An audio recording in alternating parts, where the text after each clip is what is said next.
ఓహ్ God, ఎన్నాళ్ళకు మొత్తానికి 17 ఏళ్ల సుదీర్ఘ ఎదురుచూపులకు తెరపడింది. టన్నుల కొద్ది టాలెంట్ ఉన్న అందకుండా ఊరిస్తున్న టీ20 టైటిల్ టీమిండియా దరిచేరింది. అజేయ ఆట తీరుతో దూసుకెళ్లిన రోహిత్ సేన అంతిమ సమరంలోనూ అదే సత్తా చూపించింది. విరాట్ కోహ్లీ తన కెరీర్ చివరి టీ20లో ఫామ్ను చాటుకోగా బౌలర్లు ఒత్తిడికి లోను కాకుండా తుది పోరుకు చక్కటి ముగింపునిచ్చారు. ఓ మాదిరి ఛేదనలో క్లాసెస్ గుబులు రేపిన చివరి 5 ఓవర్లలో 30 పరుగులే ప్రత్యర్థికి కావాల్సి వచ్చిన భారత్ బెదరలేదు. స్టార్ పేసర్ బుమ్రా పరుగులను కట్టడి చేయగా ఐపీఎల్లో తీవ్ర విమర్శలకు గురైన హార్దిక్ నేటి ఫైనల్లో హీరోగా నిలిచాడు. ఇక క్లాసెస్ వికెట్తో పాటు చివరి ఓవర్లోనూ 2 వికెట్లతో ప్రభావం చూపాడు. దీంతో గెలవాల్సిన చోట సఫారీలు తడబడగా ఒత్తిడికి లోను కాని భారత్ విశ్వ విజేతగా త్రివర్ణ పతాకాన్ని రెపరెపలాడించింది.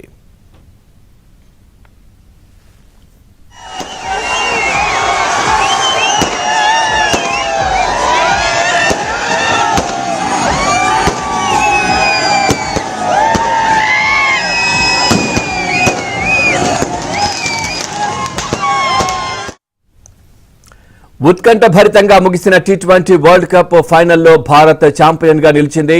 నిన్న దక్షిణాఫ్రికాతో జరిగిన ఫైనల్లో రోహిత్ సేన 7 పరుగుల తేడాతో గెలిచింది. దీంతో 2007 తర్వాత మరోసారి ఈ మెగా టోర్నీని కైవసం చేసుకున్నట్లయింది.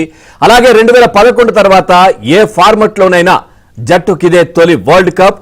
అటు మొదటిసారి ఐసీసీ టోర్నీలో ఫైనల్ కు చేరిన దక్షిణాఫ్రికా విజయం అంచు వరకు వచ్చిన చివర్లో మ్యాచ్ను చేజార్చుకుంది.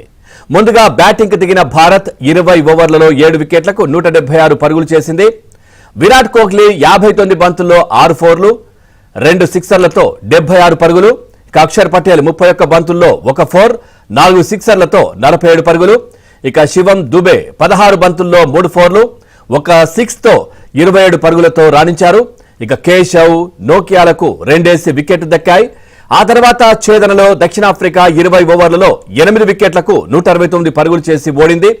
క్లాసెస్ 27 బంతుల్లో 2 ఫోర్లు 5 సిక్సర్లతో 52 పరుగులతో స్టబ్స్ 31, డికాక్ 39, మిల్లర్ 21 పరుగులతో రాణించారు. ఇక హార్దిక్ 3, బుమ్రా హర్షదీప్లకు 2 వికెట్లు దక్కాయి.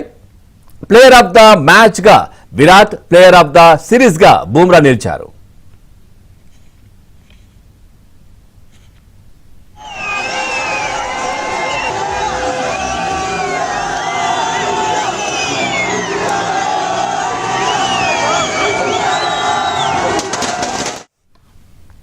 ఓ మాదిరి ఛేదనలో సఫారీలు క్లాసెస్ స్టబ్స్ ధాటికి విజయం వైపు సాగిన డెత్ ఓవర్లలో బుమ్రా హార్దిక్ ధాటికి పూర్తిగా తేలిపోయారు.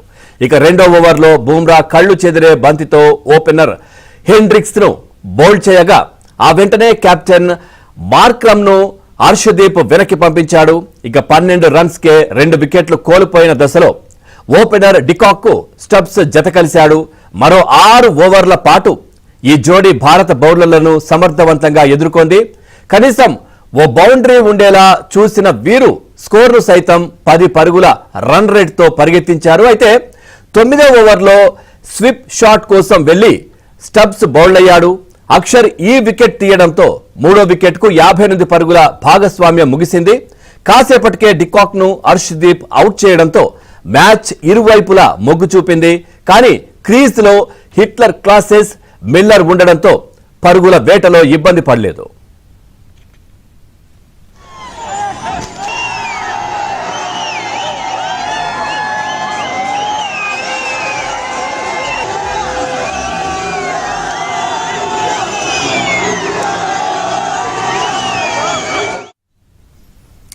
ఇక స్పిన్నర్లు అక్షర్, కుల్దీప్ ను లక్ష్యంగా చేసుకున్నారు. 14వ ఓవర్లో మిల్లర్ 4-6తో 14 రన్స్ రాబట్టగా ఇక 15వ ఓవర్లో క్లాసెస్ ఏకంగా 4-6-6-4తో 24 పరుగులు సమకూర్చడంతో సమీకరణం 30 బంతుల్లో 30 రన్స్ కు మారింది. ఒక్కసారిగా మ్యాచ్ సఫారీల వైపు మొగ్గినట్టు కనిపించడంతో భారత్లో ఆందోళన నెలకొంది. అయితే చివరి 4 ఓవర్లలో భారత బౌలర్లు చెలరేగారు. 16వ ఓవర్లో బుమ్రా 4 పరుగులే ఇవ్వగా 17వ ఓవర్లోనూ పాండ్యా 4 పరుగులే ఇచ్చి ప్రమాదకర క్లాసెస్ వికెట్ తీయడంతో భారత్ శిబిరంలో సంబరాలు నెలకొన్నాయి. 5వ వికెట్కు ఈ జోడీ 22 బంతుల్లోనే 45 పరుగులు జత చేసింది. ఓ సూపర్ ఇన్విస్టింగ్ కు జాన్సన్ వికెట్ తీసిన బుమ్రా 18వ ఓవర్లో 2 పరుగులు ఇచ్చాడు. ఈ దశలో 12 బంతుల్లో 20 రన్స్ కావాల్సి రావడంతో సఫారీలు ఒత్తిడిలో పడ్డారు. మిల్లర్ క్రీజ్ లో ఉన్న షాట్లు ఆడలేకపోయాడు. ఇక ఆఖరి ఓవర్లో 16 పరుగులు అవసరమయ్యాయి. హార్దిక్ వేసిన వైట్ ఫుల్ టాస్ ను మిల్లర్ భారీ సిక్సర్ గా మలిచే ప్రయత్నంలో సూర్య సూపర్ క్యాచ్ తో వెనుదిరిగాడు. ఇక రబడా ఓ 4 సాధించిన 5వ బంతికి తాను అవుట్ అయ్యాడు. దీంతో భారత్ సంబరాలు ఆకాశాన్నంటాయి.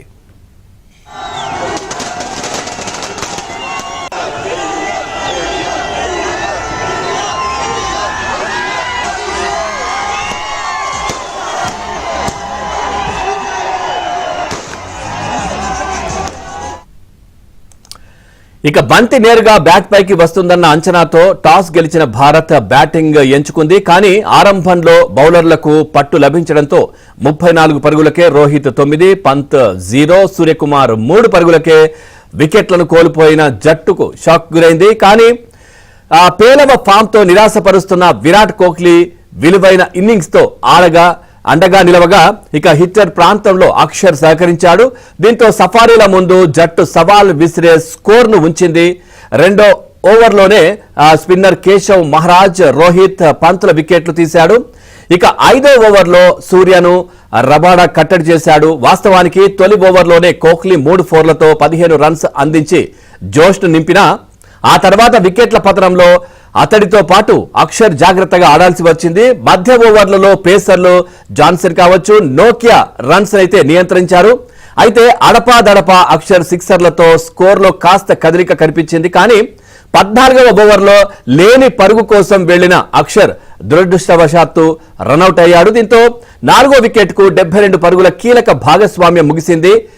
వచ్చి రాగానే దూబే సిక్సర్తో ఆకట్టుకోగా అటు నెమ్మదిగా ఆడుతూ వచ్చిన విరాట్ 48 బంతుల్లో 50 పూర్తయ్యాక జోరు పెంచాడు. 18వ ఓవర్లో 6-4తో 14 రన్స్ రాగా ఇక ఆ తర్వాత ఓవర్లో 4-2-6తో 12 రన్స్ అందించి జాన్సన్ కు చిక్కాడు. అప్పటికే దూబేతో కలిసి 5వ వికెట్కు 33 బంతుల్లో 57 పరుగులు జత చేశాడు. అయితే చివరి ఓవర్లో దూబే, జడేజా 2 వికెట్లను తీసిన నోకియా 9 పరుగులకే ఇవ్వడంతో భారత స్కోర్ 180 లోపే ముగిసింది.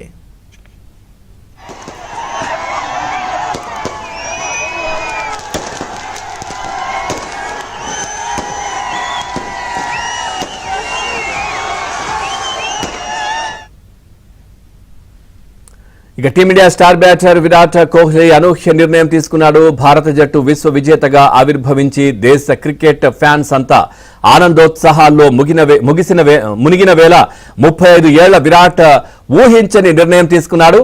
అంతర్జాతీయ టీ20ల నుంచి తక్షణమే వైదొలుగుతున్నట్లు ప్రపంచ కప్ ఫైనల్ ముగిసిన క్షణాన ప్రకటించాడు. 59 బంతుల్లో 76 పరుగులు చేసి టీమిండియా విజయంలో అత్యంత కీలక పాత్ర పోషించిన Kohli player of the match award అందుకున్నారు. తాను ఆశించింది ఈ వరల్డ్ కప్పే, అది అందుకున్నా దాంతో ఇదే తన చివరి మ్యాచ్ అని అవార్డుల ప్రధాన కార్యక్రమానికి ముందు మాట్లాడుతూ విరాట్ వెల్లడించాడు. మనం పరుగులు సాధించలేమని భావించే రోజు ఒకటి వస్తుంది. భగవంతుడు గొప్పవాడు. రిటైర్మెంట్ ప్రకటించడానికి ఇంతకు మించిన తరుణం లేదు అని కోహ్లీ అన్నారు.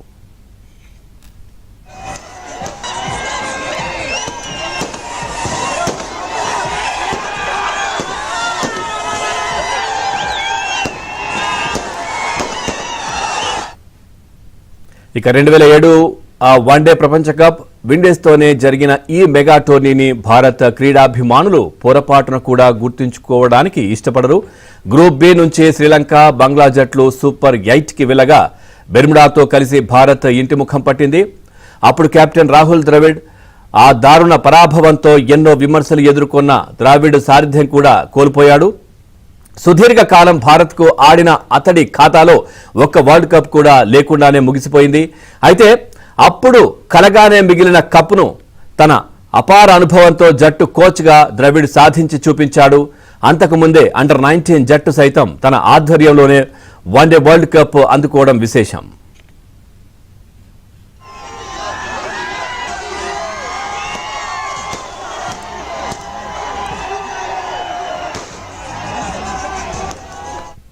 ఇక రవిశాస్త్రి కోచ్ గా ఉన్నప్పుడు 2021 టీ20 వరల్డ్ కప్ లో జట్టు గ్రూప్ దశలోనే నిష్క్రమించింది. అనంతరం ద్రవిడ్ కొత్త కోచ్ గా బాధ్యతలు తీసుకున్నాడు. ఆ పరాభవానికి కారణాలను విశ్లేషించాక ఆట తీరులో మార్పు తెచ్చాడు. సంప్రదాయ ఆట తీరుకు స్వస్తి చెప్పి 3 ఫార్మెట్లలోనూ దూకుడుగా వెళ్లాలనే నిర్ణయం తీసుకున్నాడు. ఆటగాళ్లను వెన్నంటి ప్రోత్సహిస్తూ వారి నుంచి సరైన ఆట తీరును రాబట్టాడు. ఆ వివాదాల జోలికి వెళ్లకుండా ప్రపంచ క్రికెట్లో జట్టు ఆధిపత్యానికి తన వంతు ప్రయత్నం చేశాడు. ఫలితంగా 3 ఫార్మెట్లలోనూ జట్టు నెంబర్ 1 స్థాయికి ఎదిగింది.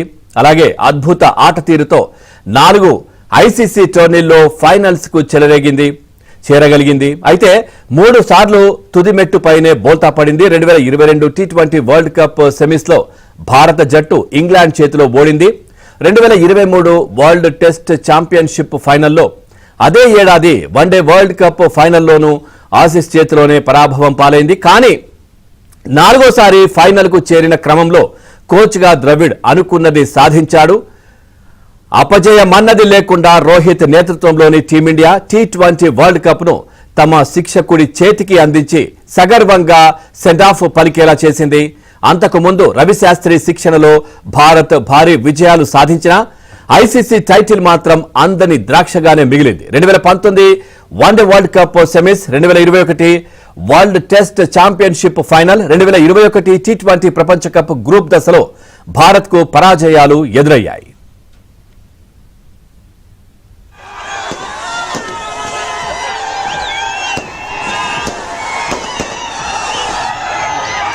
टीम इंडिया को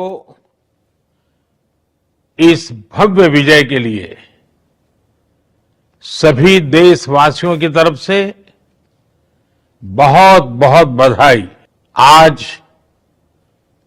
140 करोड़ देशवासी आपके इस शानदार प्रदर्शन के लिए गर्व अनुभव कर रहे हैं। खेल के मैदान में आपने वर्ल्ड कप जीता, लेकिन हिंदुस्तान के हर गांव, गली, मोहल्ले में आपने कोटि कोटि देशवासियों का दिल जीत लिया। और ये टूर्नामेंट एक विशेष कारण से भी याद रखी जाएगी। इतने सारे देश, इतनी सारी टीमें और एक भी मैच हारना नहीं, ये छोटी उपलब्धि नहीं है। आपने क्रिकेट जगत के हर महारथी, उनके हर बॉल को खेला और आपने शानदार विजय प्राप्त करते रहे। एक के बाद एक विजय की इस परंपरा ने आपके हौसले को तो बुलंद कर दिया, लेकिन इस पूरी टूर्नामेंट को भी रसप्रद बना दिया, रोचक बना दिया। आपने शानदार विजय प्राप्त की है। मेरी तरफ से मैं आपको बहुत बहुत बधाई देता हूं, बहुत बहुत शुभकामनाएं देता हूं।